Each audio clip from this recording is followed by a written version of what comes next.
بسم اللہ الرحمن الرحیم۔ مصیبت خدا پر چپ مت بیٹھو۔ امام حسین علیہ السلام نے ارشاد فرمایا، کسی مومن کے لیے یہ جائز نہیں ہے وہ یہ دیکھے کہ خدا کی نافرمانی ہو رہی ہے اور وہ اپنی آنکھیں بند کر لے، مگر یہ کہ وہ اس صورتحال کو بدل دے۔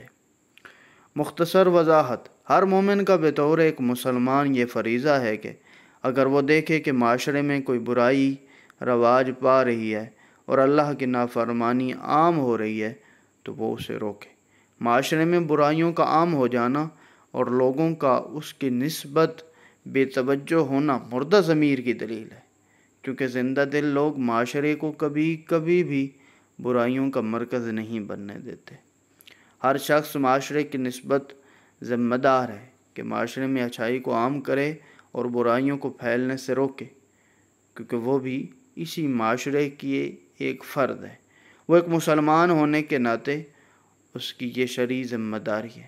امام حسین علیہ السلام کے قیام کا سب سے اہم مقصد بھی معاشرے سے برائیوں کو دور کرنا اور معاشرے میں اچھائیاں عام کرنا تھا، لہٰذا سیرت امام حسین علیہ السلام پر عمل کرتے ہوئے ہماری بھی یہی ذمہ داری ہے کہ اپنے معاشرے سے برائیوں کو ختم کریں۔